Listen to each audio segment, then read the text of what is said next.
वळूया पुढल्या बातमीकडे. प्रणिती शिंदेंच्या टीकेला विखे पाटलांनी उत्तर दिलंय. धनंजय मुंडेंच्या राजीनाम्याच्या मागणीवरून या दोघांमध्ये शब्दभांड जुंपल्याचं पाहायला मिळतंय. धनंजय मुंडेंच्या राजीनाम्याच्या मागणीवरून दोघांमध्ये चांगलीच जुंपली आहे. प्रणिती शिंदेंच्या टीकेला विखे पाटलांनी उत्तर दिलंय.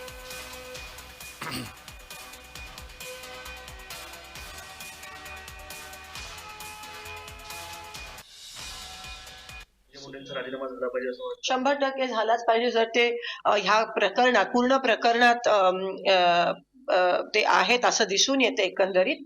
आणि काँग्रेस सत्ता असताना वारंवार जेव्हा राजीनामे मागितले जायचे तेव्हा द्यायचे आम्ही एकंदरीत जबाबदारी घेऊन, नैतिक जबाबदारी घेऊन ते दिले गेले होते, जरी दोषी नसायचे तरी पब्लिक प्रेशरमुळे. पण इथे मला असं वाटतं अतिशय निगरगट्ट आणि अहंकारी सरकार आहे आणि लवकर हलतील असं दिसत नाही.